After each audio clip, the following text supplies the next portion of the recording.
Bueno, después de esto ya no sé cómo continuar, porque ha sido, como decía Javier, así no nos dormimos un rato, ¿no? Sino que nos espabilamos y empezamos esta mesa que está muy esperada por todos, esta mesa de los políticos para hablar del tercer sector como actor de interlocución social y político.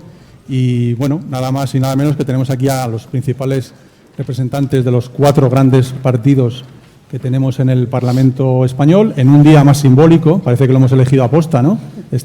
Ya parece que esta tarde nos van a anunciar que definitivamente sí va a haber un debate y es posible que haya un gobierno la semana que viene. No sé si alguno de los que está aquí será ministro o no, ya veremos. Pero en cualquier caso parece que ya hay un gobierno la semana que viene, con lo cual ya habrá una discusión. Ya habrá una discusión en... ya habrá, yo dije, a los periodistas nos gusta, en fin, crear intriga, ¿no? Ya habrá alguna...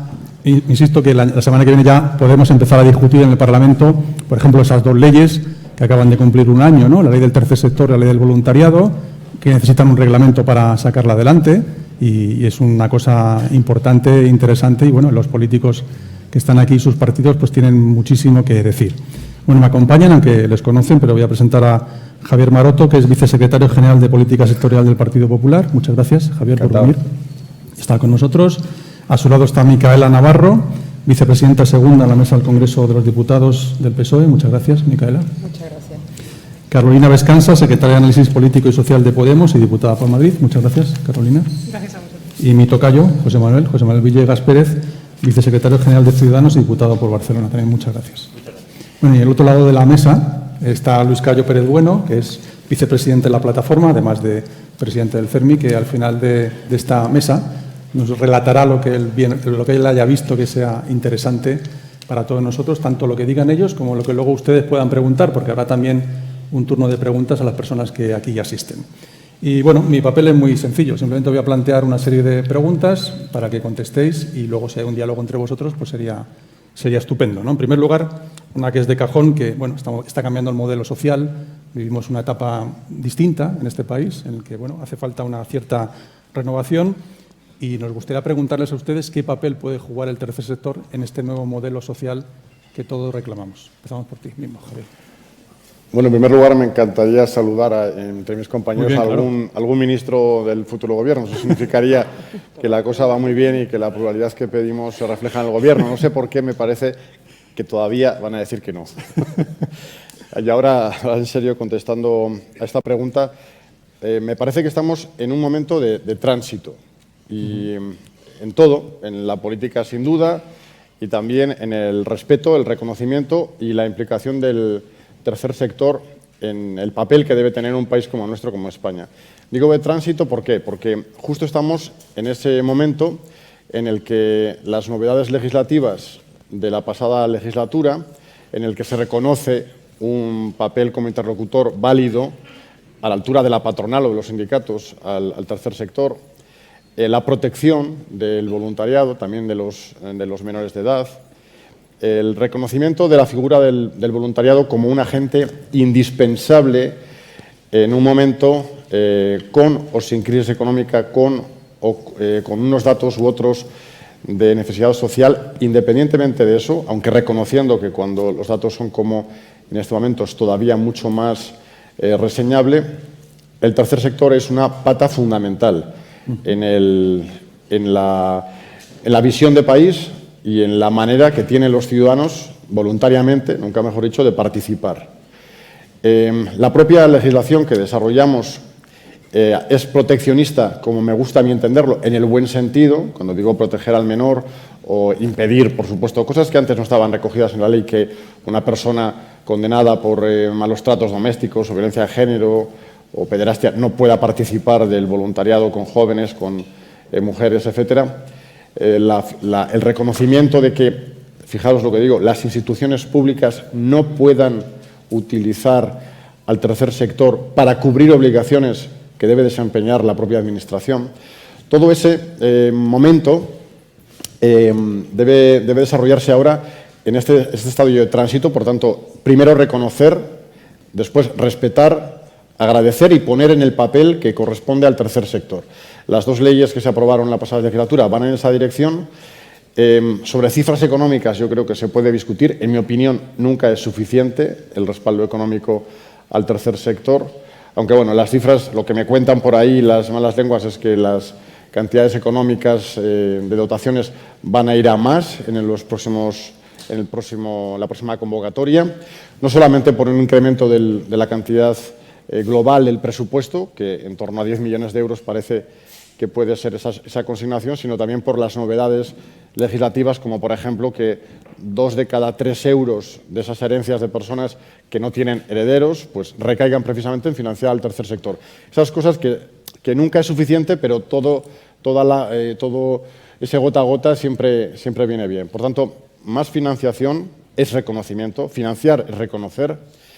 Reconocer también la palabra no solamente desde los hechos, sino desde la realidad, desde el tener, gobierne quien gobierne, un interlocutor que en las comisiones que se han arbitrado tiene que ser un interlocutor útil porque es válido, porque es reconocido como tal y que por tanto tenga ese peso específico, y a partir de ahí, en todo lo que tiene que ver con la cobertura social, con el debate de la solidaridad, con el debate del papel del tercer sector, del voluntariado en nuestra sociedad, todo eso todavía tiene un recorrido. Por eso decía tránsito, y termino con esta idea. Sí.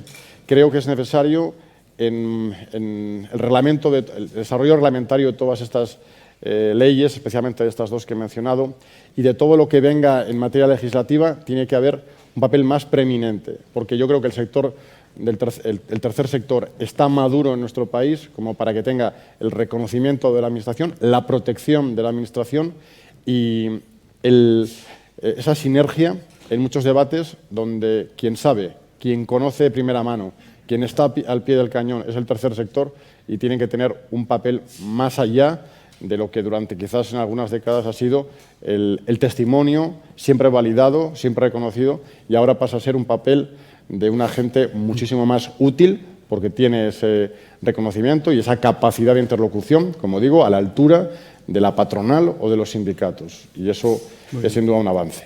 Gracias, Javier. Recordarles que hay una etiqueta, que estamos también moviendo en redes sociales, que se llama Convención Tercer Sector, y os pediría que fuerais más cortos en las respuestas para que hubiera más debate. Fenómeno. ¿Vale? Problema del novato y haber empezado. No, es que así por lo menos se hace más entretenido. No, es que dice que quien da primero da 2 veces, ¿no? Pero que no sea así. Bueno, en primer lugar, agradecer a esta plataforma la invitación. Lógicamente estoy aquí como vicepresidenta segunda del Gobierno, pero del Congreso. De momento. Esto sale. No quiero yo quitarle el puesto a la vicepresidenta que ha estado inaugurando precisamente esta mañana. Bueno, tenemos aquí una noticia. A lo que me quiero referir. Evidentemente, como representante también del Partido Socialista, pero les decía antes que también por pura militancia social. Y de hecho, pues me alegro mucho de estar aquí porque es volver a ver muchas caras con las que he coincidido durante mucho tiempo a lo largo de mi vida política, ¿no? Bueno, la pregunta era si estaba cambiando el modelo. Yo creo que lo que está pasando últimamente es que está retrocediendo el modelo. ¿A qué me quiero referir? Yo estoy totalmente de acuerdo y yo creo que es muy fácil, además, que nos pongamos de acuerdo en el discurso, porque los discursos normalmente lo aguantan todo. El problema está cuando hay que concretar sobre el discurso. ¿Que hay que hacer los reglamentos que desarrollen las leyes? Por supuesto. Pero creo que todo el mundo tenemos ya la edad suficiente y la experiencia suficiente para darnos cuenta que después nos pasamos mucho tiempo instándonos, y yo estaba en una comisión de igualdad esta mañana donde se ha visto de manera palpable que hemos aprobado proposiciones no de ley instando al Gobierno a que cumpla con leyes que se aprobaron hace muchos años y que no se han desarrollado lo suficiente porque no han tenido el presupuesto necesario. Entonces, no nos vamos a engañar. Yo tampoco creo que tengamos que caer ni en la demagogia ni en la voluntariedad de decir no. Simplemente con la apuesta política, sí, claro. Con la apuesta política, lógicamente también hay que tener presupuesto, también, pero hay una cosa muy importante. Hay que tener presupuesto, pero hay que tener también como prioridad política la inversión del presupuesto en aquellas cuestiones que ponemos de manifiesto si nos interesa más o menos en función de qué presupuesto le asignamos, no solo cuando hay dinero de sobra, sino cuando hay poco dinero. ¿Qué valoro yo del tercer sector, de las distintas organizaciones que formáis parte del tercer sector? Pues que, curiosamente, hubo una etapa en la que parece que pasaban a un segundo plano, y pasan a un segundo plano cuando, desde mi punto de vista, no es incompatible el fortalecimiento del tercer sector con el crecimiento de los derechos individuales de las personas. ¿Qué me preocupa a mí del momento en el que estamos? Me preocupa que volvamos a acudir al tercer sector, al voluntarismo y al voluntariado para suplir las carencias que el Estado de Bienestar está dejando de prestar. Eso es lo que me preocupa realmente. Porque desde mi punto de vista, repito, no es incompatible el fortalecimiento y el crecimiento del voluntariado con el desarrollo y el crecimiento de las partidas presupuestarias en cada una de las leyes. Si posiblemente no va a haber ni que aprobar más leyes, si a lo mejor con las que hay, si las dotáramos económicamente de presupuesto, todo es mejorable y seguro que esas leyes también se pueden mejorar.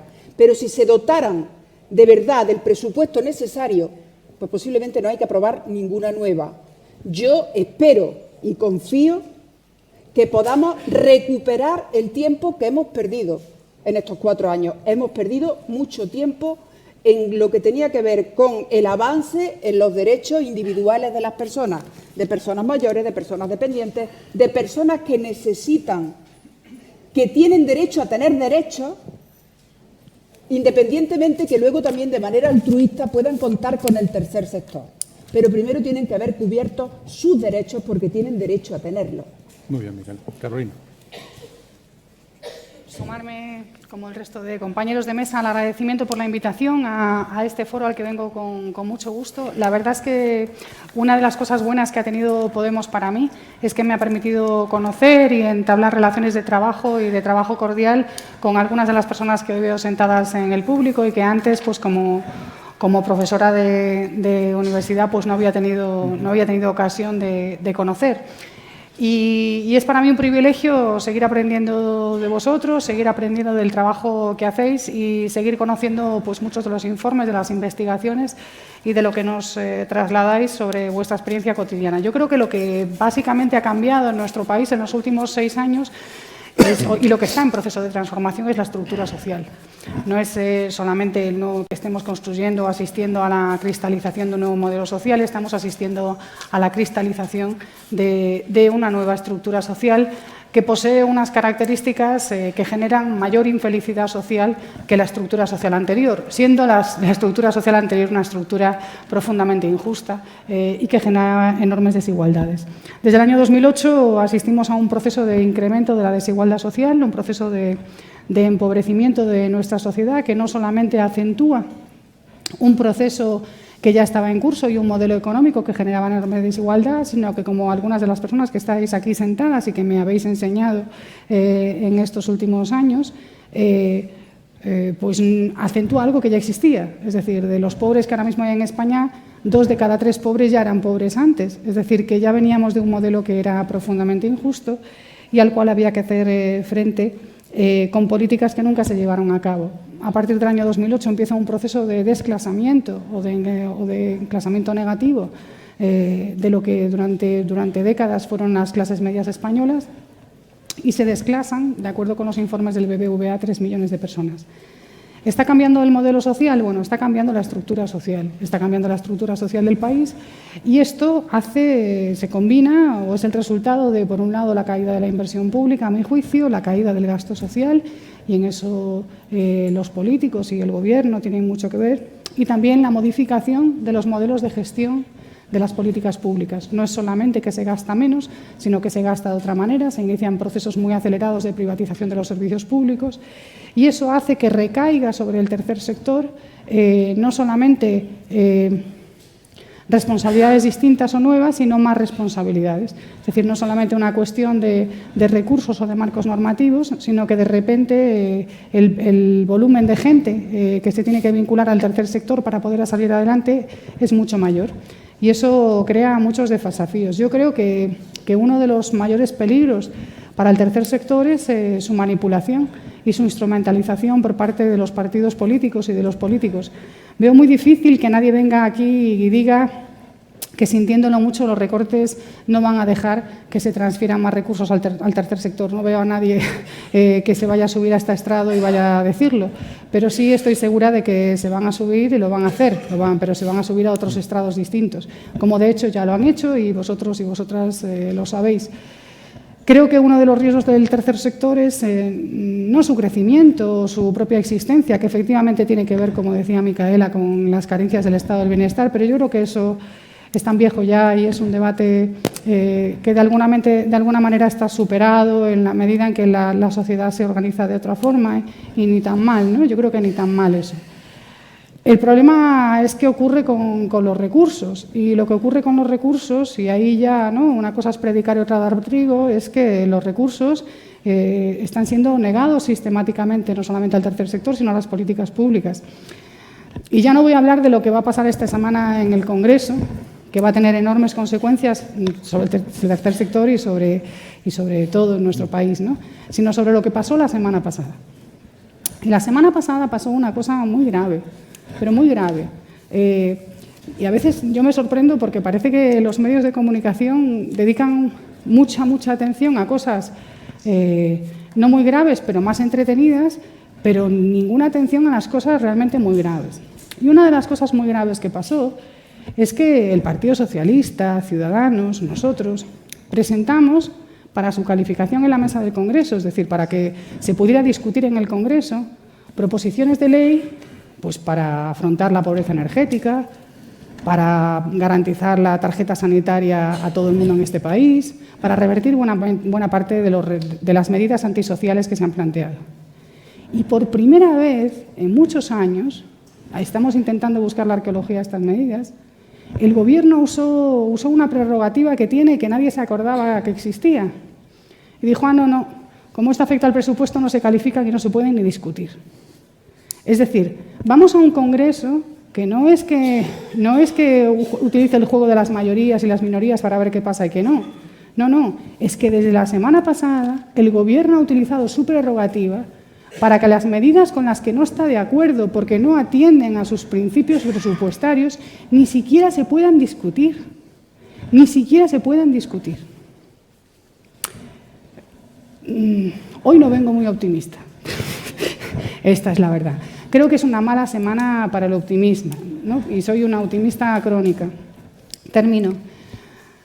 Pero creo que la pregunta sobre el tercer sector es una pregunta básicamente sobre la estructura social de nuestro país, sobre las políticas sociales en nuestro país y sobre la orientación básica de los años que vienen por delante, que, como todos sabéis, prometen ser años muy duros, en donde me temo que estamos lejos de poder revertir muchas de las injusticias que se han cometido en los últimos años.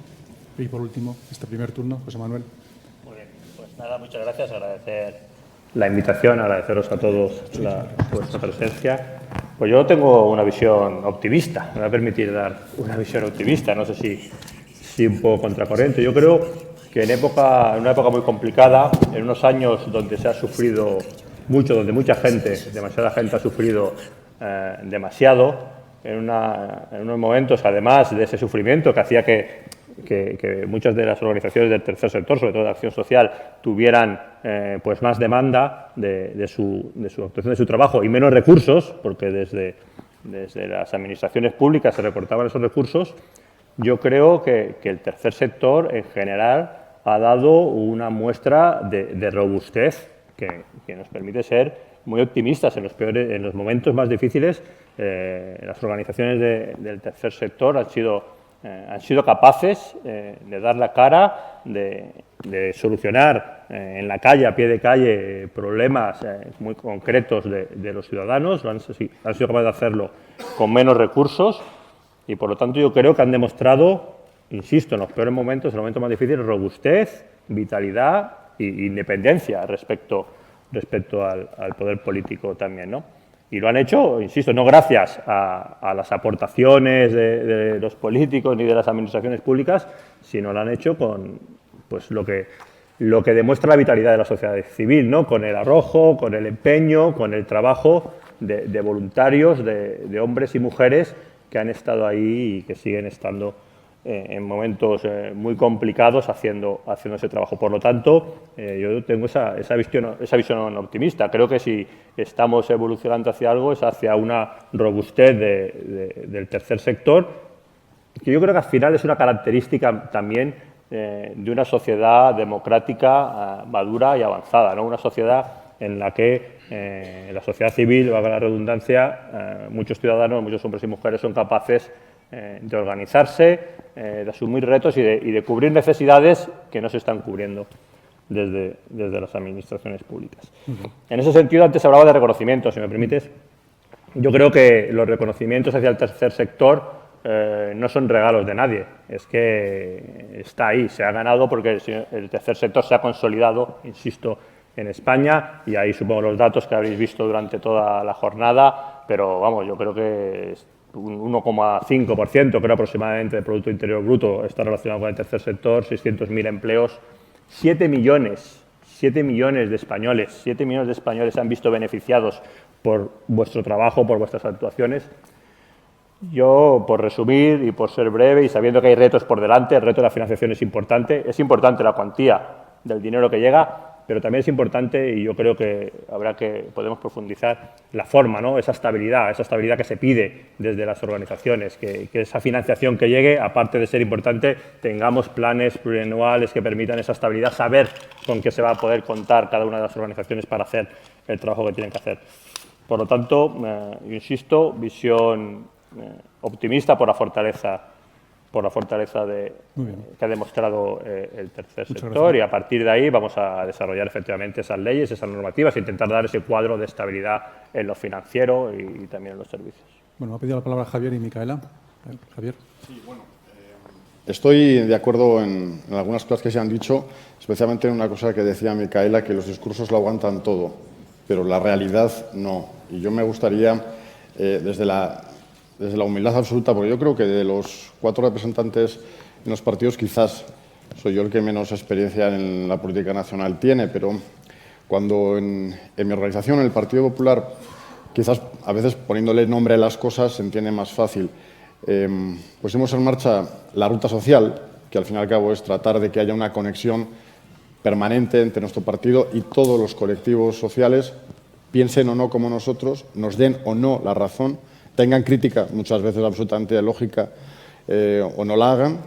Pusimos en marcha esa ruta social y yo, espero no haberme equivocado, elegí precisamente, podía haber elegido muchísimos otros ámbitos, elegí el mundo de la discapacidad por convicciones personales y él me probó, Luis Cayo, como Fermi, me hizo la prueba del algodón, me hicimos... bueno, pues aquí llegaba el novato, que era en este caso Javier Maroto, y me acuerdo que estuvimos en sus oficinas en el CERMI. Yo recuerdo un par de cosas, por eso decía que el discurso lo aguanta todo, la realidad no. La primera cuestión que recuerdo es poner en valor, y después también con Pollato pasó exactamente lo mismo, poner en valor que estas 2 leyes, que no solo refuerzan el voluntariado, las 2 leyes que se han aprobado en la pasada legislatura, no solo refuerzan el voluntariado, sino que le dan el papel que yo creo que la sociedad les ha reconocido de forma tácita, pero necesitaban ese reconocimiento expreso, no, con cosas hasta el punto de que no se puede distinguir un contrato laboral cuando una persona, por razones de que una persona pertenezca al voluntariado. Si aparece eso en la ley, porque asociaciones como vosotros nos lo decíais, debe ser que había empresas que lo tenían en cuenta. Por tanto, bienvenida a las aportaciones. Y me decían, como digo, en esa ruta social, 2 cosas. Una, no es gracias, porque aquí no hay que dar las gracias cuando uno hace los deberes, pero el sentimiento de, oye, hemos sido escuchados y en esto, yo sé que en otras cosas no, y hay espacio para la autocrítica. En esto, estas 2 leyes se han hecho con consenso con el sector. Es mi impresión y me gustaría, si estuviese equivocado, pues que se me argumente y el debate. Seguramente no cabe todo lo que se pretendía, pero una ley que se aprueba con el consenso del sector, yo creo que es una buena ley. Y luego quizás en otra pregunta hablaré sobre ello. Y en segundo lugar, tiene que ver con precisamente con eso. Yo creo que también estoy de acuerdo con Micaela. Yo creo que la exigencia social lleva a que lo que es evidente que es necesario se haga ya y se haga rápido y se haga bien. Pero no estoy de acuerdo en esa parte, Micaela, con lo del tiempo perdido, porque estas dos leyes han llegado precisamente en estos años. Y yo, si nos tenemos que poner tú y yo de acuerdo, estaré de acuerdo contigo en que si hubiesen llegado antes muchísimo mejor y con más dotación también. Pero hay una cosa que con Carolina, bueno, discrepamos muchísimo, pero ya de tanto vernos en debates y en cosas, pues yo le voy cogiendo cariño, no sé si es no sé si es recíproco, Pero hay un par de cosas... Con una cara... Yo la cara no la interpreto, yo solo digo...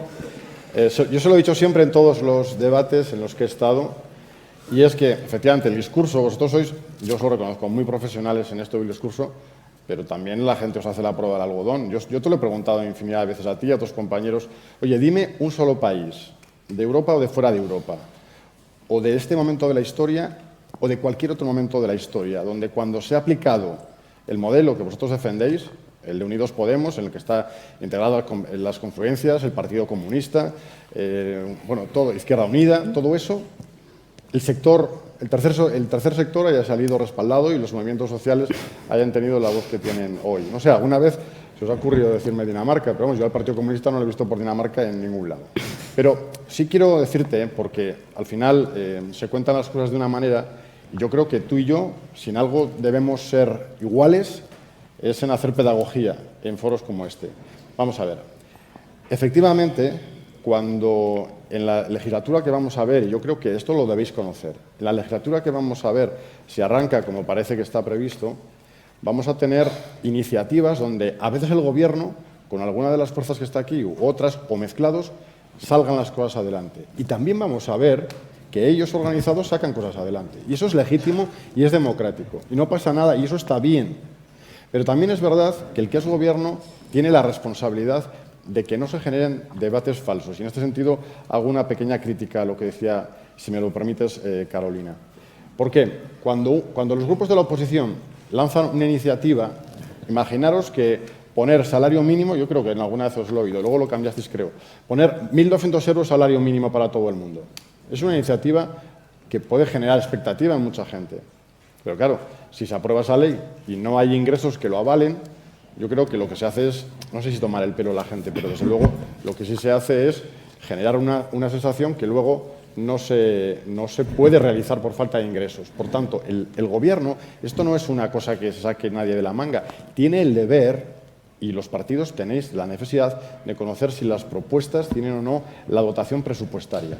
Por tanto, vuestro trabajo y el nuestro de consenso es que las iniciativas tengan dotación presupuestaria para que salgan adelante. Dicho de otra manera, y termino, luego prometo ser brevísimo. Si mañana sacáis una proposición de ley que no tenga ninguna afección económica, por ejemplo, en torno a la Ley de Seguridad Ciudadana, el Gobierno no dirá eso.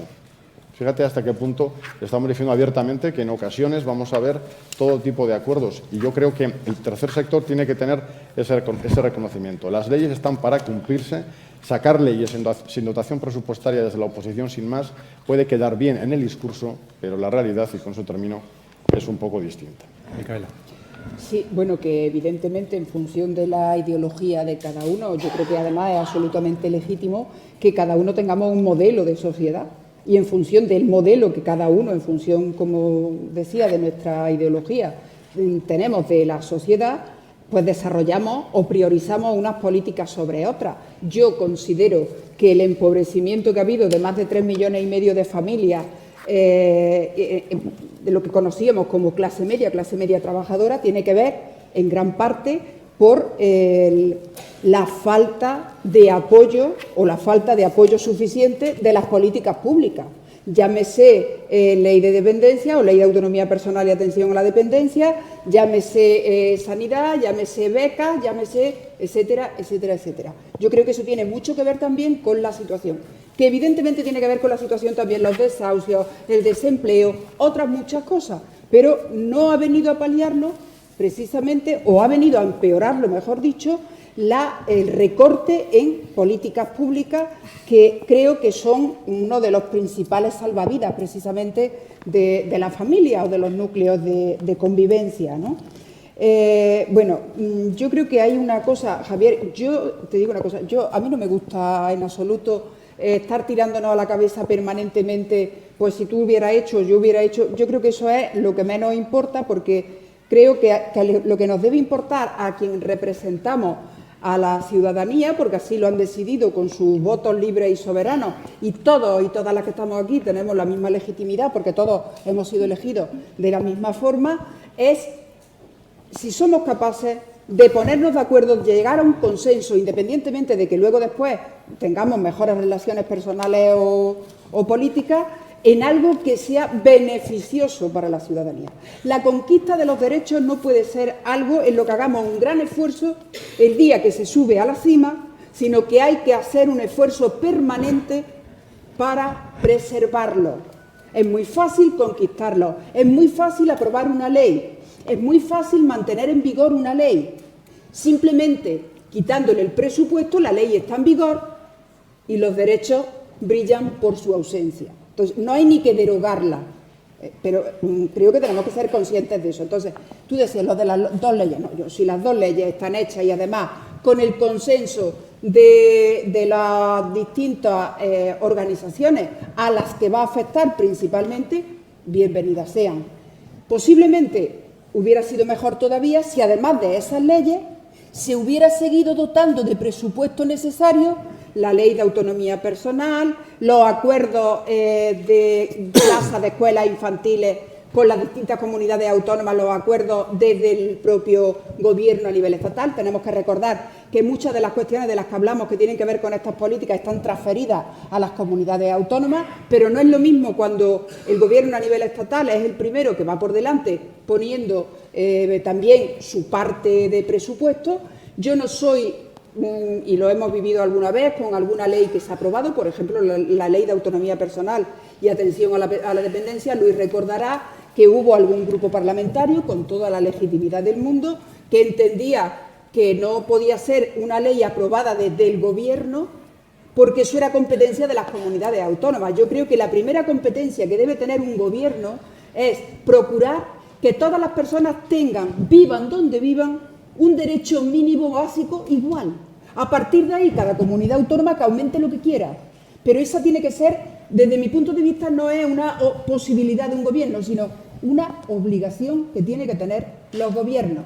Y termino de manera muy rápida. Yo digo también, después intento ser más corta, con una cosa a la que hacía alusión también Carolina. Es verdad que el otro día, en la reunión de la mesa del Parlamento, el Gobierno, haciendo uso de una prerrogativa que le permite la ley, porque yo ahí coincido también, porque bueno, he formado parte de un gobierno autonómico y sé lo que eso significa. Evidentemente, cuando tú quieres presentar enmiendas en los presupuestos generales del Estado, tienes que decir en qué quieres aumentarlos, pero tienes que decir también de dónde lo quitas, porque si no, pues todo el mundo aumentaríamos los presupuestos hasta el infinito y a ver qué gobierno es capaz de manejar eso. Bueno, pues cuando un gobierno está gobernando, tiene también por ley la prerrogativa de vetar aquellas medidas que presente la oposición que signifiquen alteración del presupuesto. Bueno, pues ese día, y lo digo porque es una manera también de visualizar la realidad actual del Parlamento español, que yo creo que es bueno, porque además se corresponde con la pluralidad de lo que las personas a la hora de votar han querido. Bueno, pues ese día hubo 3 iniciativas, si no recuerdo mal, que las ha nombrado Carolina, que decidimos desde la mesa que lo que hacíamos era pedir más información al Gobierno, por ejemplo, la de sanidad universal para todo el mundo, y a las que ella ha hecho alusión. Y hubo 2 que, de acuerdo todos los grupos, excepto el grupo que apoya al Gobierno, lógicamente, el Partido Popular, conseguimos volcar el veto. Y tienen que ver con la paralización del desarrollo de la LOMCE y tiene que ver con las condiciones y los derechos de los trabajadores subcontratados. Porque, curiosamente, cuando se subcontrata a una empresa, esos trabajadores tienen derechos distintos, desiguales, para ser más exactos, de los que tiene la empresa matriz que los contrata, ¿no? Bueno, pues esas 2 iniciativas, lo digo porque eso se corresponde también con la actual conformación del Parlamento. Y eso tiene que llevar también al Gobierno, lo va a llevar inexorablemente a que tenga que dialogar y que ver con las demás fuerzas políticas pues, las iniciativas que quiera sacar adelante en esta legislatura si llega a conformarse, ¿no? Bueno, pues yo creo que es una manera también de que nos sentemos, y una vez que nos sentamos es más fácil conseguir ponernos de acuerdo en aquellas cuestiones que mejoran la calidad de vida de las personas, porque para eso estamos en política, para intentar ser útiles. Si no somos útiles, da igual, que hablemos más, menos, que tengamos...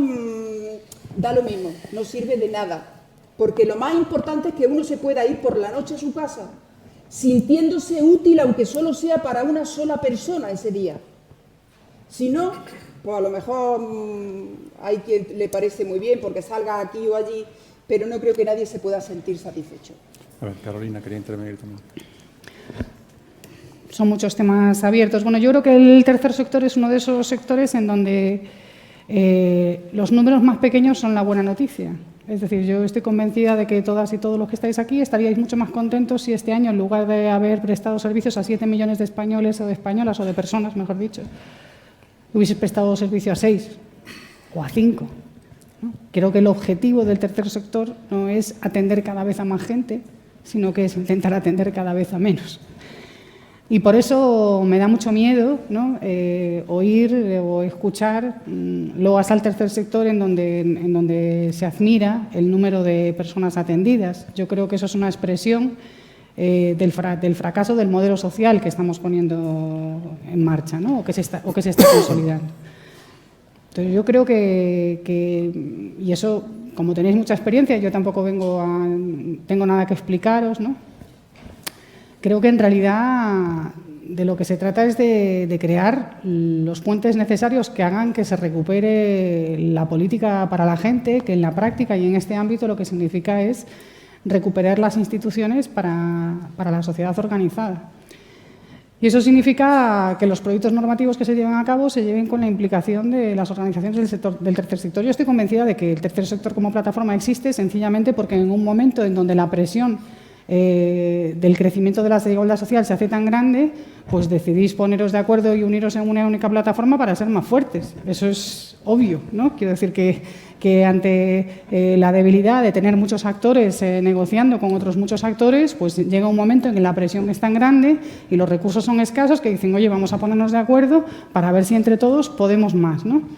Y compartimos ese espíritu, ese espíritu y ese planteamiento y haremos lo que podamos.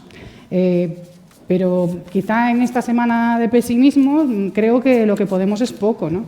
Lo que podemos es poco porque traigo aquí la lista de las cosas que se pararon la semana pasada. No quiero meterme en el barro parlamentario porque es una cosa muy aburrida. Pero lo cierto es que vamos a una legislatura en donde no es que se voten las cosas en el Congreso y se pierdan, es que ni siquiera se van a admitir a trámite. La derogación del calendario de implantación de la LOMCE por sus efectos presupuestarios. Esto ni siquiera se admite a trámite. La universalización del derecho a la asistencia sanitaria. Comunicación de disconformidad del Gobierno en relación a la Ley de Protección de los Consumidores Vulnerables contra la Pobreza Energética. Comunicación de disconformidad del Gobierno con la Ley de Suspensión de las Tasas Judiciales. Comunicación de la disconformidad del Gobierno con la modificación del Estatuto de los Trabajadores. Comunicación de la disconformidad con la propuesta para que se debata. Con la propuesta para que se debata. Esto arranca así, ¿no? Arranca así y tengo más páginas, quiero decir. Esto arranca así. Ya hay un acuerdo para que esto funcione así. Para que ni siquiera llegamos a ver esos debates, ni siquiera sabiendo, ¿no? Y además ya sabemos, cada una de estas cosas, vosotros lo sabéis muy bien, la tarjeta sanitaria, sin ir más lejos.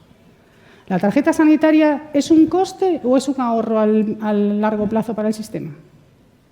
¿La tarjeta sanitaria universal es un coste para el sistema o un ahorro?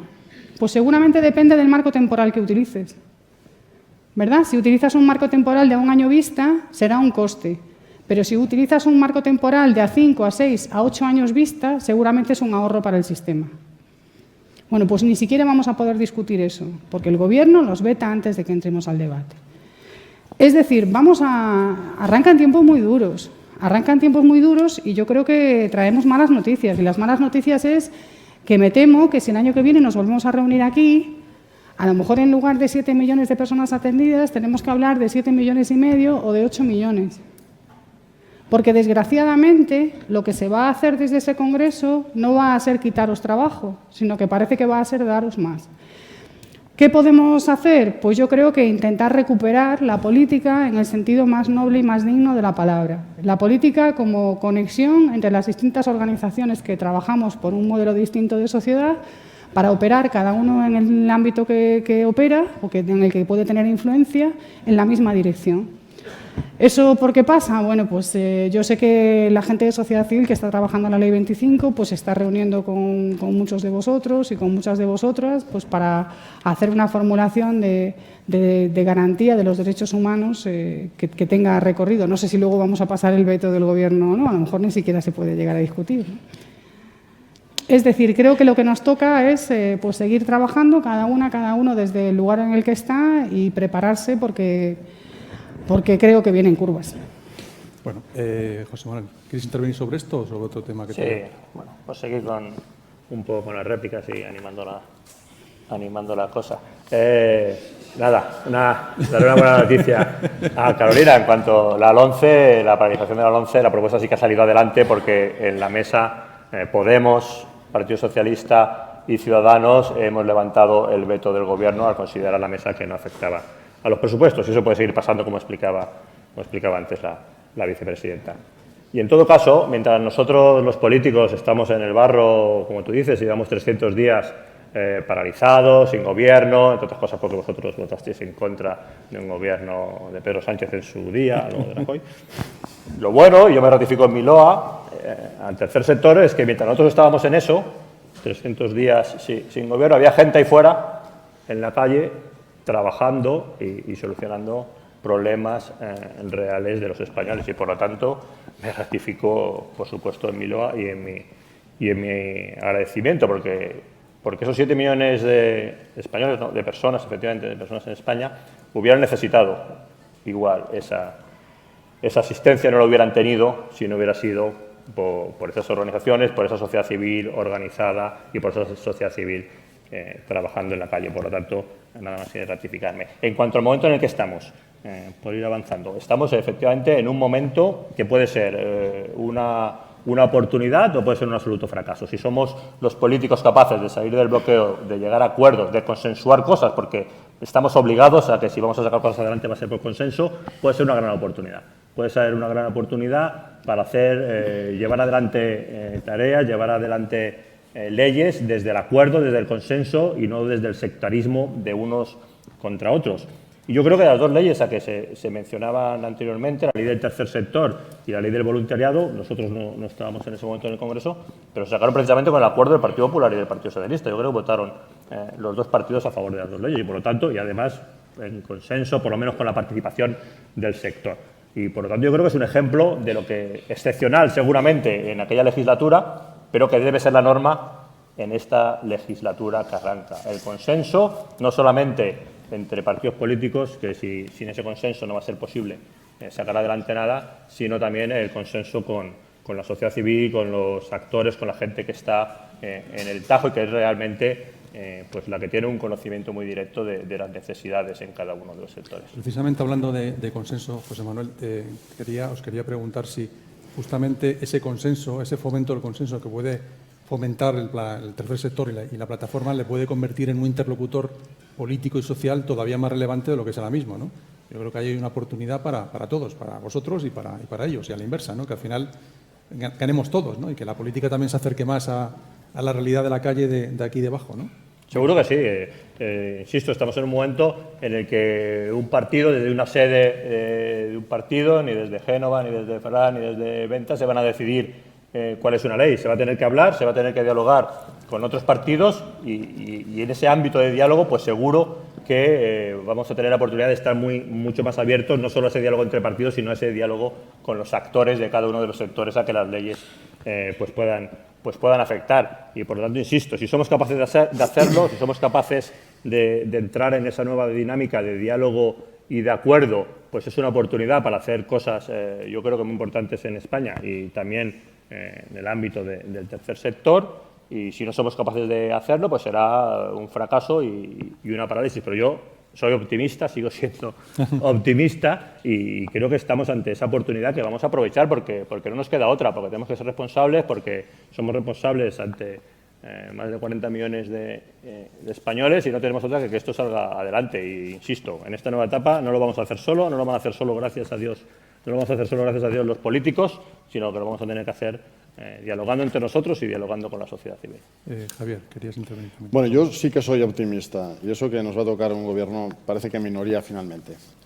Pero estoy completamente de acuerdo con José Manuel porque, vamos a ver, es que ya hay ejemplos de que cuando el interlocutor, cuando el sector en concreto está bien organizado, más sus propuestas son razonables y razonadas, y además mantienen un nivel de independencia política que les permite ser interlocutor con todas las formaciones, lo que se produce, el efecto que yo he comprobado que se produce, y no sé si estaremos de acuerdo en eso, es que cuando una propuesta viene madura desde la sociedad que la defiende, desde esos sectores, los partidos políticos tendemos, primero, a escuchar, lógicamente, a aprender y a asimilar con normalidad que esa propuesta es una propuesta válida. Y hay quizás en este ámbito del tercer sector muchísimos ejemplos. Hay otros ámbitos, por ejemplo, están muy bien organizados las asociaciones en relación a la conciliación familiar, en las propuestas que están haciendo. Es verdad que no es lo mismo presentar una PNL, otra vez sin dotación presupuestaria, que hacer propuestas concretas de cómo deben ser las empresas del futuro en relación a esto, cómo debe ser la igualdad efectiva entre hombres y mujeres, que los niños no son de ellas, que son de la pareja. Todas estas cosas, seguramente si las digo yo, o si me las escucháis a mí, seguramente, con matices, si se las escucháis a José Manuel, lo explicará muy, muy parecido. Si os lo escucháis a Micaela, también, seguramente a Carolina. Lo digo porque, por ejemplo, esas cosas cuando vienen organizadas del sector, de colectivos organizados, argumentados, razonados, los partidos lo asumimos. Este asunto de la conciliación está en el acuerdo que hemos suscrito con Ciudadanos y, a su vez, y me parece fenomenal que está en el acuerdo que suscribió el Partido Socialista con Ciudadanos. Y creo que es la literalidad. Vamos, que los tres partidos lo vemos. ¿Por qué? Seguramente porque lo compartimos, porque estamos en el año 2016, para todo. Pero también porque ha habido un sector organizado, con una voz unida, fuerte, que nos ha implicado, que nos ha convencido y que nos ha implicado. Y yo creo que ese es el camino. Por tanto, no solo matizo lo de José Manuel. Yo creo que no es seguramente sí la respuesta. Yo creo que es sí con contundencia. Ellos están organizados y nosotros receptivos, porque además nos toca y las mayorías ahora son así. Y solo 10 segundos para volver a matizar. Yo creo que es muy importante. Yo no soy de los delitos más, no me gusta demasiado, pero me parece que hay que hacer pedagogía con el tercer sector delante. Vamos a ver, se lo digo a Carolina, pero lo digo en público. Hay que distinguir entre veto y respeto a la ley. O sea, tal y como lo has explicado, Carolina, parece que veto es, no, somos un gobierno ultracaprichoso y como no nos gusta que lo diferente se admita, lo veto que es como una especie de bloqueo intransigente. Eso es lo que yo, y seguramente muchos han entendido. Lo que creo que te hemos explicado, Micaela y yo, y seguramente es lo que dice la ley, es que cuando se está en la oposición, legítimamente se tiene la potestad para tramitar iniciativas, pero también te dice, esa ley que te protege a ti como diputada en la oposición, que cuando haces una ley que va a dar más cobertura o mayores coberturas o habla de lo que quieras, si tiene una trascendencia económica, primero para que nadie se engañe y segundo para que se pueda aplicar, tú estás obligada a decir, quiero hacer esto y se financia de esta manera. Y eso es lo que te han dicho en la mesa del Congreso, a esas propuestas y a otras que puedan venir. Y eso creo que es lo que tú, honestamente, honrada por supuesto que eres, honestamente, tienes que trasladar al tercer sector cuando te hagan una petición. El Gobierno no veta por capricho, se respeta la ley. Y cuando hay un Gobierno en minoría, y legítimamente, y me parece además muy bien, haya mayorías alternativas a la del Gobierno que presentan propuestas, ellos deben exigirlo, los ciudadanos lo deben exigir y vosotros lo debéis establecer así, debe venir acompañado de la dotación presupuestaria, porque si no, y ahí completamente de acuerdo con Micaela, estaremos haciendo brindis al sol y eso no conviene a nadie, especialmente para la legitimidad que yo estoy defiendo del sistema al que pertenecemos. Y bueno, por lo demás estoy casi en todo de acuerdo con las cuestiones que habéis Vamos avanzando. Que habéis dicho, sí. Micaela. Bueno, yo de manera rápida. En primer lugar, yo creo que el tercer sector y las organizaciones que lo componen son lo suficientemente maduras y mayores como para no dejarse manipular por nadie. Eso en primer lugar. En segundo lugar, ellos saben perfectamente, mejor que nadie, que son vasos comunicantes. Cuanta más trabajo tengan ellos, más ineficaz es el gobierno que hay en el momento. O está aplicando ese modelo de sociedad que se corresponde con sus principios y sus valores, que no tiene nada que ver con la igualdad de oportunidades entre las personas. Eso es, y luego podemos entrar al debate de las crisis económicas, etcétera, etcétera. Pero yo creo que, para decirlo de manera rápida, quien no tiene nada tiene que tener la tranquilidad de que tiene la política. Y yo digo también la política con mayúscula. Porque desde la política, en un Estado de Derecho, desde la política es desde donde se toman decisiones que quitan o ponen. Desde un gobierno legítimo, desde la política, se decidió en este país, en un momento, que hubiera sanidad universal, pública para todo el mundo. Desde un gobierno y desde la política se decidió que en este país la educación fuera igual en el acceso para todo el mundo y que aquel que no pudiera tuviera la ayuda económica que le faltaba a su familia. O sea, que nunca te impida llegar a la meta que tú quieras trazar en tu vida los recursos económicos de la familia en la que hayas nacido. Bueno, pues eso se puede decidir, pero también con la misma legitimidad se puede decidir lo contrario, que no todo el mundo tenga tarjeta sanitaria. Y estoy de acuerdo contigo en una cosa, Carolina, y creo que estaremos de acuerdo todo el mundo. Muchas veces cuando hablamos hay quien incluso nos dejamos llevar o se dejan llevar por el, bueno, ¿por qué tiene que tener todo el mundo derecho a una sanidad gratuita? Bueno, en primer lugar creo que debería ser, si no nos ponemos de acuerdo en otro principio, por puro egoísmo, por una cuestión meramente de seguridad sanitaria. Porque si yo tengo derecho a la cobertura sanitaria máxima y Javier no la tiene, pues Javier puede contraer una enfermedad que está contagiando al resto de la comunidad. Entonces, a corto plazo, como decía Carolina, puede suponer menor gasto. A medio y largo plazo, además de ser una injusticia, es infinitamente más costoso para cualquier Estado que se precie. Por eso yo defiendo la política y me defiendo y me reconozco en el ámbito de la política. Y he sido parte durante mucho tiempo de distintas organizaciones vecinales, de mujeres, etcétera, etcétera. Y creo que en un Estado de Derecho todas tenemos nuestro papel. Pero yo en este momento he elegido hacer o intentar hacer desde la política. Por eso me ha sorprendido algunas cosas, y yo no, porque creo que hoy no es el día de eso, pero es que no hay más remedio. Yo creo que desde el mes de marzo podíamos tener un gobierno en este país con otras prioridades. No digo ni más legítimo ni menos que el que se pueda formar, pero digo que con otras prioridades. Y yo creo que fue precisamente Podemos quien no estuvo por la labor de apoyar ese gobierno. Ahora entiendo, escuchando a Carolina, cuando ella se reconoce como ONG y habla de la interlocución con la ONG de manera directa, como saliéndose del ámbito de la política.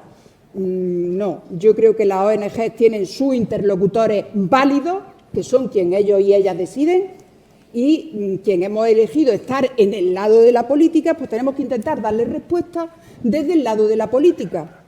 Y yo les puedo asegurar que se puede tener el mismo compromiso y la misma responsabilidad a la hora de apoyar una propuesta que traiga un gobierno sin ningún complejo, siempre que esa propuesta y esa iniciativa vaya en aras de mejorar la calidad de vida, la libertad, etcétera, etcétera, de un país, como de votar en contra. Exactamente la misma. Y por eso no dejamos de ser quien somos. Lo que no vale es decir una cosa y hacer otra, o intentar camuflarnos con lo que no somos. Yo creo que de lo que se trata es de que cada uno y cada una llamemos a las cosas por su nombre, pero que en este país podía haber un gobierno desde hace muchos meses. Yo no he querido hablar de eso porque creo que hoy no tocaba precisamente eso, pero bueno, si hay que hablar, pues hablamos. No, pues no tocaba, pero bueno, Carolina, no sé si quieres hacer alguna apuntilla, porque voy a pasar al turno a las preguntas de los asistentes. Bueno, daros las gracias a todas y a todos por habernos escuchado. Deciros que en la comprensión que nosotros tenemos de la política es la forma en la que una sociedad decide cómo organizarse y cómo jerarquizar sus prioridades. La política es un mecanismo de priorización de lo común y, por tanto, de organización de recursos escasos. Priorizar significa qué hacemos con recursos escasos, a qué le damos prioridad y a lo que no. Muchas de las personas que están en Podemos, que estamos en Podemos, provienen de organizaciones de la sociedad civil, provienen del tercer sector, que decir, hay larga experiencia en ese territorio, y esperamos, dentro de la institución, pues estar a la altura a la que están muchas de las organizaciones de la sociedad civil y muchas de las organizaciones del tercer sector. Entiendo que vuestro movimiento es un movimiento hacia la consecución de más fuerza. Bueno, pues intentaremos establecer siempre ese canal de diálogo y de escucha para llevar a las instituciones lo que desde hace muchos años este país, esta sociedad está diciendo en la calle. Muy bien. Pues ahora a ver si alguien se atreve a empezar a preguntar. ¿Quién levanta la mano? Esto ocurre siempre. Bueno, aquí. Ahí ya.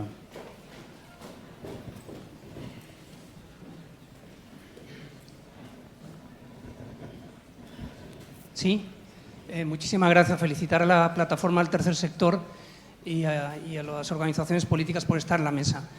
Soy Alfredo Bórquez, presidente de ACEP, que es la Alianza Científico Profesional para el Estado de Bienestar. Tenemos un planteamiento que el modelo de sociedad hay que trabajarlo con la sociedad civil. La sociedad civil está organizada y estructurada y la vemos con 4 agentes sociales: empresarios, sindicatos, organizaciones ciudadanas y tercer sector y organizaciones científico-profesionales. Planteamos que debe haber una ley estatal orgánica de participación ciudadana o de diálogo social para el estado de bienestar que dé derecho a esas 4 agentes sociales a trabajar el medio y largo plazo el diseño de educación, sanidad, servicios sociales y pensiones. Tenemos que reforzar estado de bienestar y para eso hay que reforzar Estado y bienestar. Y consideramos que es muy importante la participación de la sociedad civil, no como órganos consultivos finalistas, no, sino trabajando codo con las organizaciones políticas, con todas las del arco parlamentario, en los diseños de fondo, de modelo educativo de país, de modelo y mejora del modelo y sostenibilidad de la sanidad, de nueva ley orgánica de servicios sociales que tenemos que tener como Estado. Es imprescindible que haya una ley orgánica de servicios sociales. Creo que es muy importante el reconocimiento de los agentes sociales y el trabajo conjunto con las organizaciones políticas. Muchas gracias. Gracias. No sé si queréis hacer algún comentario. A ver, aquí, por ejemplo, esta persona. Hola, quería agradecerles a cada uno la intervención y el haber venido aquí. Y no quiero dejar pasar la oportunidad de preguntarles por algo que tiene que ver con el tercer sector y tiene que ver con la proyección de España también a nivel internacional y el cumplimiento de sus compromisos. Ustedes saben que el año pasado se aprobó la Agenda, los Objetivos de Desarrollo Sostenible del Milenio. Anteriormente teníamos una agenda a nivel internacional, los Objetivos de Desarrollo del Milenio, que concernían fundamentalmente a la política de los países que se llaman empobrecidos. La nueva Agenda del Desarrollo concibe que no hay ningún país que esté bien desarrollado y que, por lo tanto, la agenda es global. Y aparte de hablar de lo que tradicionalmente estaba metido dentro de la agenda internacional, que es la Alianza Internacional contra la Pobreza, establece una serie de objetivos, son 17, y pide que cada gobierno, cada país, se comprometa a desarrollar una serie de medidas que corrijan la desigualdad, la lucha contra la pobreza, que fomenten la igualdad de género, una educación de calidad, etcétera, etcétera. Mi pregunta es, en el escenario político que se avecina, cada uno de los partidos por los que ustedes han salido representados, ¿cómo prevé implementar esa agenda en España? Porque es una agenda internacional, pero una agenda de política social también en el ámbito de nuestro territorio. Gracias. José Manuel. Sí, bueno, yo creo que hay algo de lo que se ha hablado, pero no se ha concretado, que es el tema económico y la necesidad para cumplir esas agendas del compromiso presupuestario, ¿no?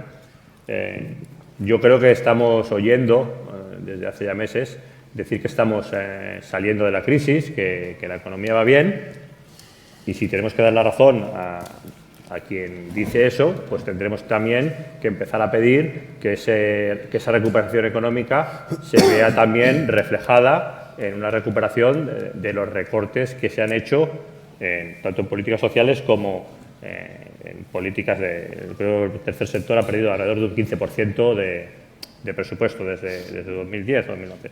Y esa agenda, esos compromisos que tienen que ser, por un lado, compromisos políticos, pero también compromisos económicos, pues sí es verdad que estamos en un momento de recuperación, como nos dice el Partido Popular, y que seguramente estamos, aunque sea, bueno, hay que cuidarla, hay que cuidarla, pues también tenemos que definir cómo queremos que sea esa recuperación, si esa recuperación tiene que tener esa apuesta por la igualdad y esa apuesta por los más necesitados, que es lo que viene a recoger esos compromisos internacionales a los que hace referencia. Y, por lo tanto, España, en este momento de recuperación, tiene que aprovechar para que esa recuperación vaya a los más pobres, a los más necesitados, y, por lo tanto, el cumplimiento de esos compromisos internacionales pues debe ser parte de definir cómo queremos el reparto de la riqueza en esa época de recuperación económica en la que estamos entrando. Carolina, ¿quieres decir algo? Sí, bueno, sobre el trabajo conjunto con las organizaciones de la sociedad civil, bueno, ese es el norte de nuestra acción política. No sé si se oye.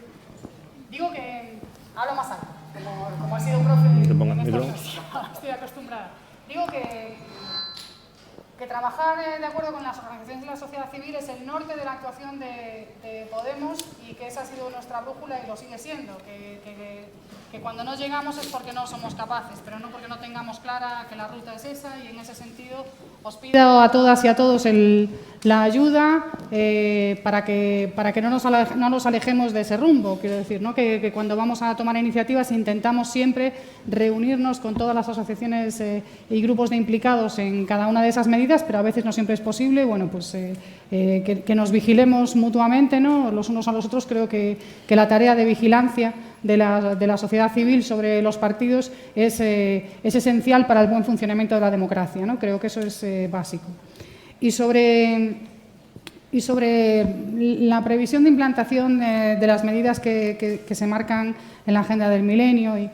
Bueno, en nuestro caso tenemos una propuesta muy clara, que es la Ley 25, que es una ley de rescate ciudadano, que lo que intenta es abordar de manera inmediata, y se aprobó por lo menos su toma en consideración en la legislatura anterior, cuestiones muy básicas que tienen que ver con la vivienda, con la pobreza energética, con la renta mínima garantizada, y que tratan de revertir una situación de injusticia inminente, ¿no? Quiero decir, de operar eso como rescate ciudadano, como primera medida para los 100 primeros días de actuación inminente. No sé si ahora vamos a poder volver a tramitar la ley para que se tome en consideración o no, pero digamos, la propuesta es una propuesta escalonada de una primera intervención que ponga freno a las situaciones más urgentes, y luego ya a nadie se le escapa que el abordaje de la desigualdad social en la sociedad no es una cosa que se resuelva ni de manera inmediata ni con medidas exclusivamente urgentes, porque posiblemente las injusticias que genera el modelo económico español tienen que ver con medidas de corto aliento, pero también de largo aliento, con un modelo productivo que es imprescindible modificar y que se tarda mucho tiempo en hacerlo. Tiene que ver con unas prácticas del mercado laboral español que también son complicadas, y tiene que ver con una concepción, digamos, de la inversión pública que también habría que modificar. Pero en el calendario de nuestra actuación hay, lo primero, medidas de rescate ciudadano, la Ley 25, y a partir de ahí la conversión de otras políticas. También quiero plantear, y termino ya, ¿no?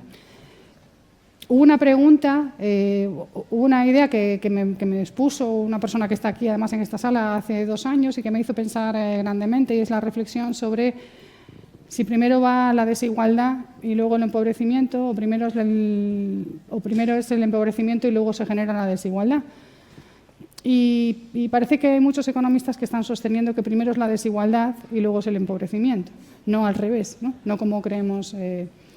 Y a mí eso me hace pensar mucho sobre la modificación de la estructura social a la que estamos asistiendo, y cómo es posible sostener el discurso de la recuperación económica y, sin embargo, no ver disminuir la desigualdad, y cómo perpetuar la desigualdad con independencia de que los macroindicadores del PIB y otros indicadores clásicos que se han convertido en los tiranos de la valoración económica sean tan contradictorios con lo que todos vivimos en la vida cotidiana, con lo que vosotros vivís en vuestro trabajo y lo que nosotros vivimos como gente de este país, ¿no?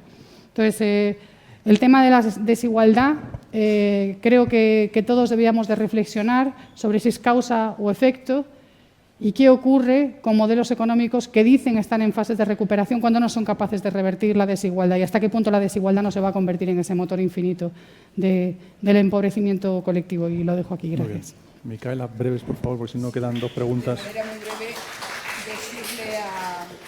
Uy, creo que así ahora ya. Sí. Decirle a Alfredo que con ley o sin ley lo que está muy claro es que cada vez se avanza más en lo que tiene que ver con en los propios ayuntamientos, con presupuestos participativos. O sea, yo creo que es impensable a estas alturas que cualquier fuerza política, cualquier gobierno pueda ser un buen gobierno si está desconectado de la sociedad, y la sociedad tiene sus propios canales, que son pues todos los que ha ido nombrando. Lo que planteabas de la agenda del desarrollo del desarrollo. Bueno, yo creo que muchas veces perdemos autoridad política, moral y de todo tipo cuando pretendemos que países en vías de desarrollo cumplan esos mismos objetivos, cuando precisamente en los países llamados desarrollados no somos capaces de hacer una evaluación permanente de las políticas que aplicamos para ver si realmente sigue existiendo esa desigualdad. Y decía Carolina algo con lo que estoy totalmente de acuerdo. El que haya una recuperación económica no significa que de manera inmediata revierta en la igualdad de condiciones de las personas y en la mejora de su calidad de vida y en salir del empobrecimiento, porque depende cómo se haga el reparto de ese crecimiento económico. Si tenemos un crecimiento económico, pero los derechos laborales, salariales son precarios, pues habrá crecimiento económico, pero las personas cada vez están más empobrecidas, ¿no? Pero bueno, ese no es el momento del día. De todas maneras, y termino con esto, yo creo que firmamos muy alegremente todos los acuerdos internacionales que nos ponen por delante, permitimos que los firmen también todos los países prácticamente del mundo, que los firman, sean del tipo que sean, porque saben que nadie les va a exigir realmente que los cumplan. Nos reunimos cada X tiempo para evaluar el cumplimiento y nos pasamos horas debatiendo dónde poner el punto y la coma, pero no hasta qué punto se han cumplido. Yo he asistido a algunas que tienen que ver con la conferencia de Pekín, por ejemplo. A los 10 años de la conferencia de Pekín, yo recuerdo que algunos países lo que pusieron sobre la mesa era retrasar el cumplimiento de la agenda que se había aprobado en Pekín en el 2005, sobre todo de incorporación de las niñas a la educación, etcétera, etcétera, ¿no? Entonces, yo creo que se firma muy alegremente porque luego realmente no somos demasiado estrictos en que se cumplan los compromisos que adquirimos. Javier. Bueno, pues estoy bastante de acuerdo con Micaela y, en todo caso, sí creo que parte de la Agenda de Desarrollo Sostenible se tiene que ir implementando en España en base a 2 factores. El primero, hay que pasar de los 17 principios o objetivos diseñados en un lenguaje internacional a la concreción de nuestras leyes sectoriales, de manera que en muchos casos afecta a nueva regulación sectorial que debe ser modificada en nuestro país y por tanto hay que establecer un calendario, y ahora además es un calendario donde todos los partidos tienen parte y arte, y me parece extraordinario que sea así, insisto una vez más. Y en segundo lugar es el presupuesto. Naturalmente, muchas veces lleva incorporado el presupuesto. Y aquí sí que hay una contraposición de modelo. Yo creo que la mejor medida para no repartir miseria es que haya recuperación económica y a poder ser lo más igualitaria posible, que afecte a todas las capas y estratos de nuestra sociedad. A mí me costaría mucho, y esto sí es el único pequeño zasca que voy a hacer hoy, es que son muchos debates con este tema y creo que hay que hacer pedagogía, pero para hacer pedagogía lo intentas por las buenas y al final hay que quitar la máscara, porque si no es muy complicado. Yo le decía al principio del debate a Carolina que me dijera, no, se lo he dicho, pero lo he preguntado 30 veces, nunca nos vamos sin respuesta siempre. Un único país del mundo, de ahora, desde el año 2016 o de cualquier época de la historia, donde su modelo haya sacado pecho y decir, mira, la gente ha salido adelante. Nos vamos sin la respuesta hoy. A veces cuando la dan es peor. Pero ese modelo también es importante, porque ahora vamos a ver cómo efectivamente llevan no sé qué iniciativa al Congreso y hablan de vamos a quitar de golpe la pobreza energética, la pobreza infantil, las desigualdades, los salarios. Sí, pero ¿con qué modelo? ¿Con qué modelo? ¿Dónde habéis aplicado, en qué país se ha aplicado alguna vez cuando habéis gobernado eso y sale bien? Y la gente no queda en la cuneta. Yo creo que eso es importante porque ahí sí que va a haber debate y eso sí tiene carga ideológica. Y decía pequeño zasca porque veis que es un pequeño zasca, pero sí creo que ahí sí que hay debate, porque en los objetivos seguramente países pues más allá de la Europa del Este de los años principios del siglo pasado, etcétera, seguramente firmarían hoy también eso, o algunas repúblicas latinas lo firmarían, pero luego el modelo no permite que esa recuperación llegue, y mucho menos después que se desarrolle sectorialmente y ahí, y con eso termino, se dote presupuestariamente. Ahí sí que va a haber debate y ahí sois muy importantes a la hora de marcar pautas y establecer modelos. Yo creo que ahí sí, y todos desde la humildad debemos aprender y reconocer. Yo creo que no hay ningún modelo que acierte en todo, ninguno de los que estamos aquí tiene un modelo que acierte en todo siempre, por lo menos el nuestro no. Y creo que hay que entender que el otro, cuando es distinto, no es distinto porque se equivoca, es distinto porque piensa de forma diferente y que construye entre diferentes a veces es la mejor solución y cuando es de la mano del sector mucho más. A ver, el zasca te lo va a devolver Carolina, creo. Bueno, a ver si tenemos suerte y me entero del país y vosotros también. A ver, rápido, Carolina, porque me quedan 2 preguntas y ya terminamos. Muy brevemente. Javier, hay cosas que funcionan en la tele, pero no funcionan en otros foros. Y en este foro no puedes jugar a eso, porque en este foro hay un montón de gente sentada que sabe perfectamente de lo que estamos hablando, que por tanto no puedes venir con este juego demagógico de decir en qué país o en qué no país. Pero lo vas a contar o no, porque eso ayudaría a que a lo mejor dos que no aplauden no sé, lo puedan ver.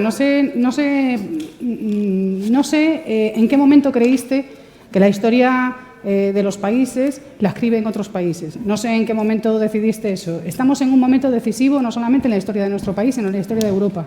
En un cambio de modelo que nos afecta a nosotros en España, pero no solo, que afecta al sur de Europa, que está redefiniendo la Unión Europea, que se está redefiniendo el mundo. Entonces, querer jugar a ese juego a mi juicio, discúlpame, con tanta torpeza y de una manera tan manipulatoria y tan burda, significa ponerse de espaldas a lo que todo el mundo entiende, y es que estamos en un contexto en donde las cosas son enormemente difíciles, en donde nadie está proponiendo recetas mágicas que te saques de la manga y diciendo, fijaos qué sencillo es esto, vamos a hacer 1, 2, 3 y esto se va a convertir en el paraíso terrenal, y en donde todo el mundo está intentando arrimar el hombro, intentando precisamente superar recetas fracasadas como son las de la austeridad. Entonces, por favor, un poco de respeto, un poquito menos de simplificación y demagogia y un poquito más de entender dónde se habla, a quién tienes enfrente y qué es lo que estamos dispuestos a hacer. El mejor sistema es de decir, me reflejo aquí. Si no lo dices, yo creo que el que da en evidencia es el que no lo dice. Me dejáis, creo que había 2 o 3 manos levantadas. Hacer una pregunta, por favor, telegráfica, sí, porque si no, no van a hacer una contestación telegráfica. Yo es que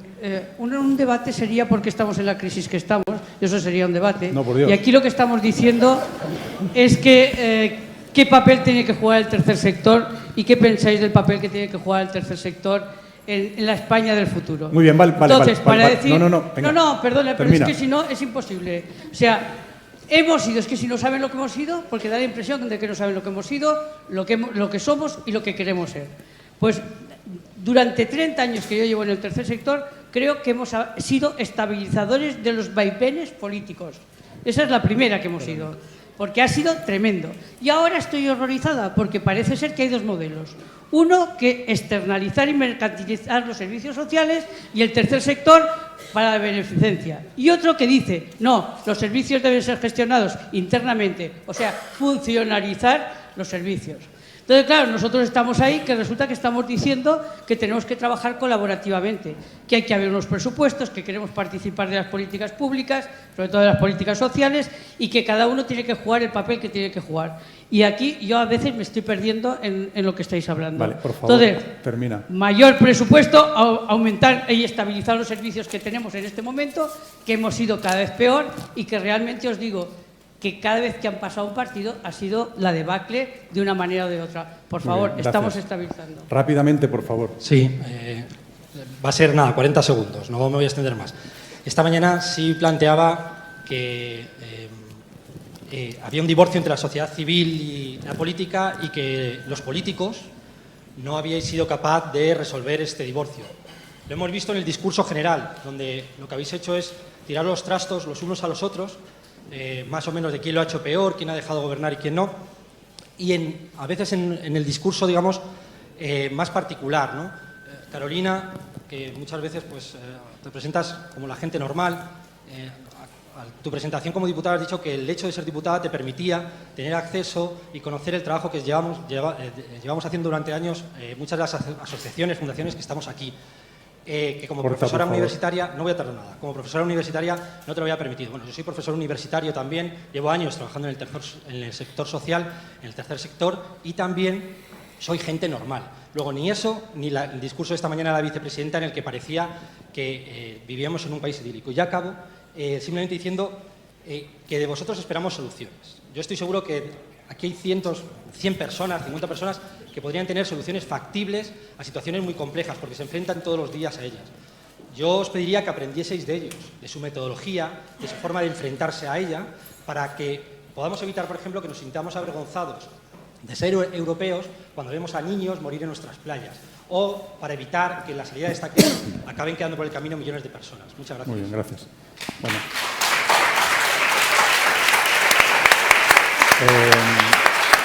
Habría más preguntas, pero no tenemos tiempo. Por favor, podéis cerrar, pero de manera rápida, con un titular, casi os pediría, José Manuel. Bueno, yo creo que se ha puesto encima de la mesa ahora la necesidad de definir ese modelo de colaboración, que yo creo que debe ser así entre el sector público, la administración pública y el tercer sector. El tercer sector ha sido estabilizador, como decía la interviniente, pero el tercer sector necesita, yo creo, estabilidad. Necesita estabilidad, sobre todo estabilidad financiera. No solo más recursos, sino que esa colaboración sea, como yo intentaba introducir en la primera intervención, pues con unos planes plurianuales que permita saber lo que se va a hacer este año, pero también lo que se va a hacer en los 2 o 3 años siguientes y tener esa estabilidad también para vosotros. Es un tema que al final no hemos podido debatir, pero yo creo que es fundamental ese debate que tenemos que tener entre el tercer sector y los políticos en los próximos meses. Gracias. Carolina. En relación a la primera intervención, yo creía que ese debate, digamos, entre esos dos polos que has planteado, yo pensé que era un debate superado. Quiero decir, que en este país esto ya se ha normalizado y que, por tanto, hay una comprensión global. Bueno, igual me he pasado yo de optimista, ¿no? Pero por lo menos, como yo entiendo las cosas y la gente que está a mi alrededor, creo que ese debate está superado. Es decir, nadie aspira, ni creo que nadie esté proponiendo la estatalización de todos los servicios públicos, la funcionalización de todo lo que significa apoyo social, ni la privatización. Es decir, por lo menos en lo que yo veo, las cosas no van por ahí. Y sobre la última intervención, bueno, a título personal, que a lo mejor me he explicado mal. Primero, no es desde que soy diputada, sino desde que estoy en Podemos, que desde que soy diputada hace muy poco.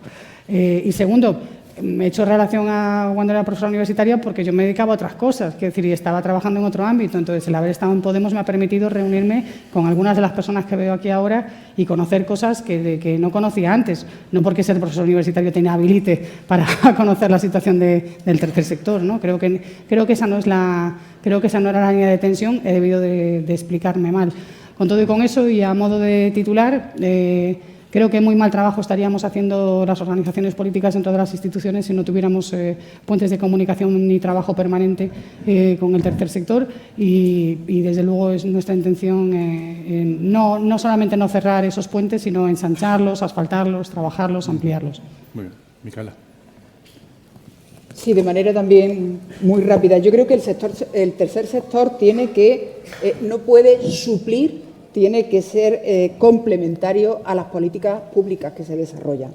Y creo que el tercer sector lo que necesita sobre todo es estabilidad y sostenibilidad.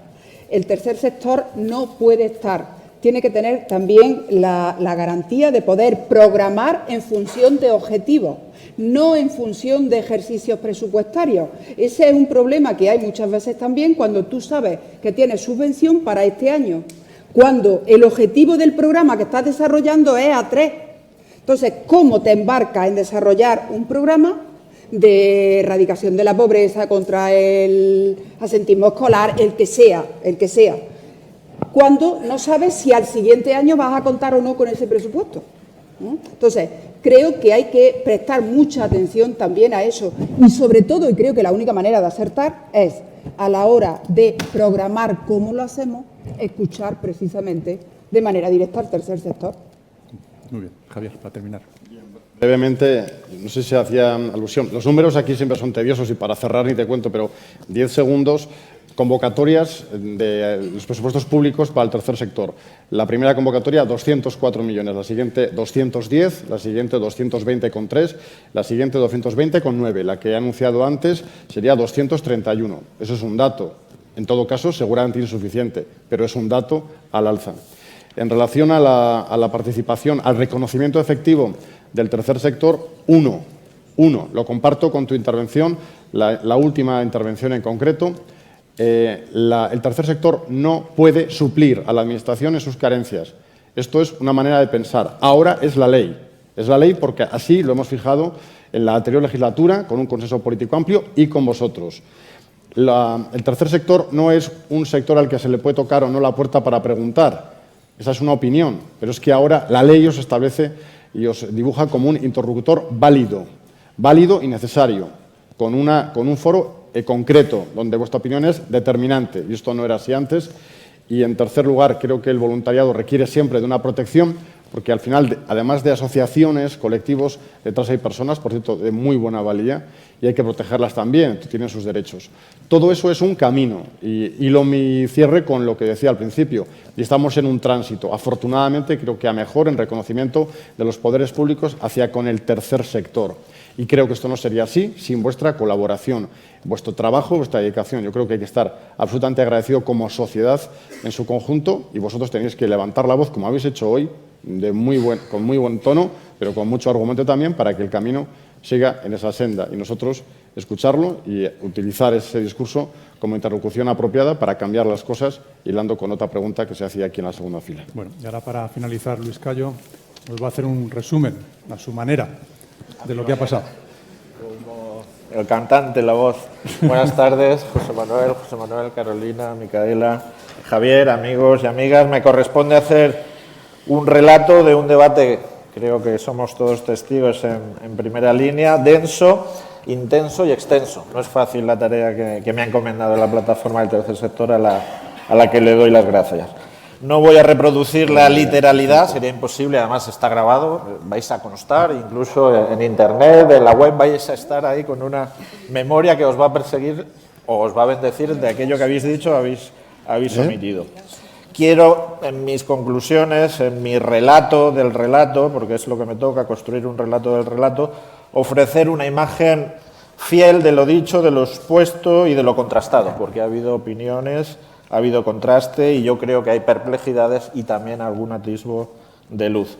No será un relato, no puede serlo, secuencial, no tendría demasiado sentido, lineal, sino más bien sistémico, sistemático, lógico, que vaya al factor común, a modo de conclusiones operativas, pero no solo de conclusiones ni académicas ni solo políticas, sino de reflexión iluminadora para la acción, para una acción de mejora colectiva. Algunas de las conclusiones de las que yo como relator doy cierto testimonio.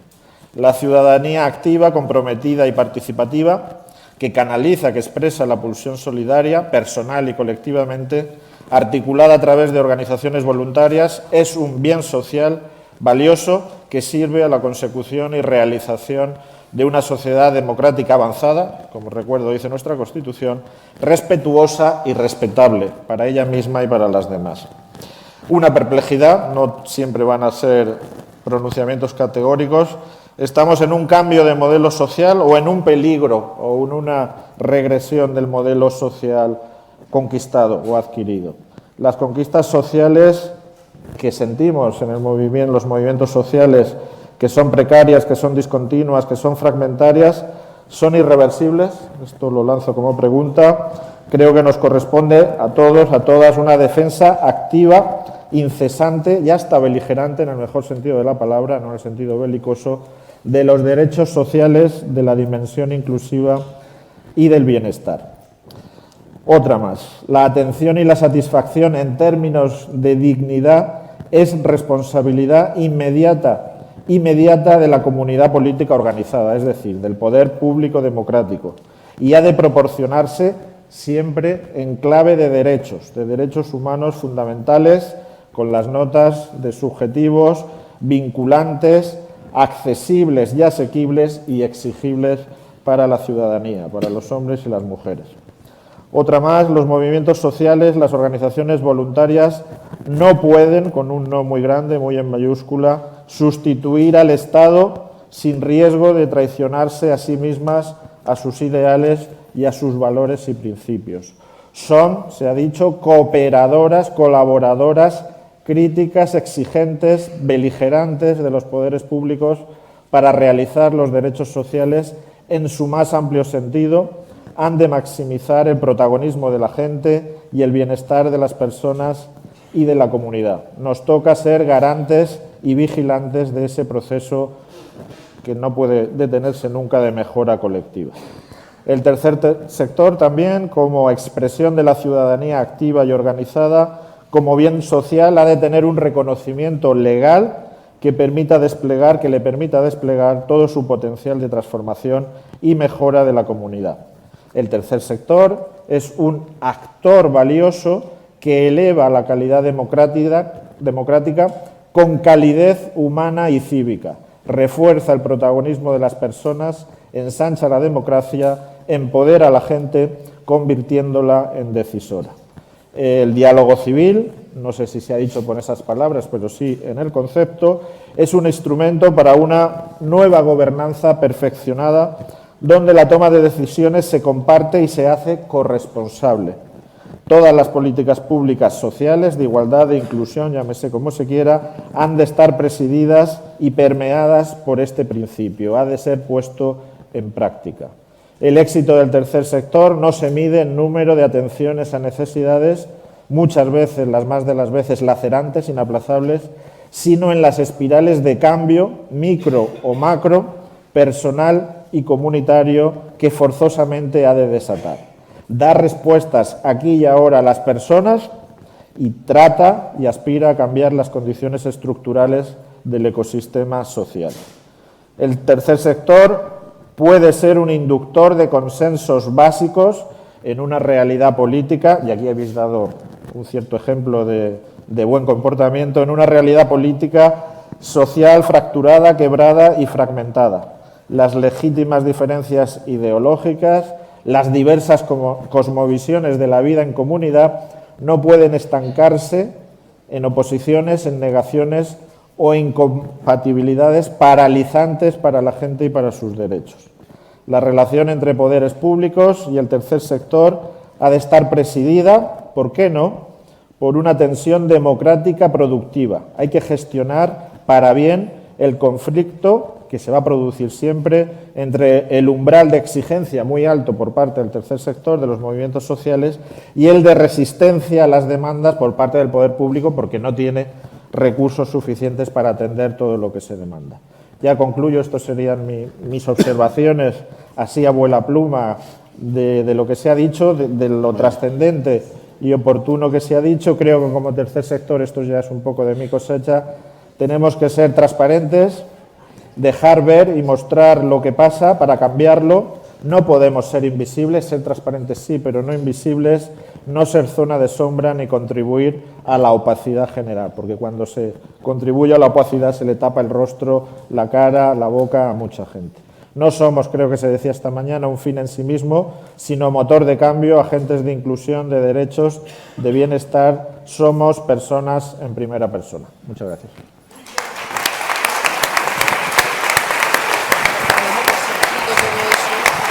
Ojalá hubiésemos hecho todo eso.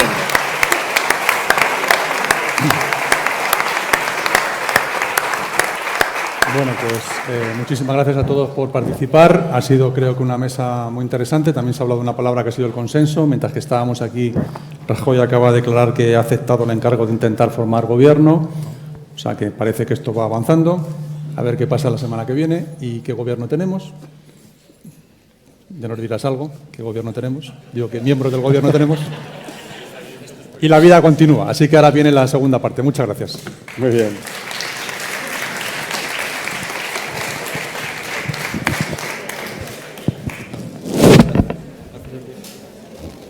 yo qué sé.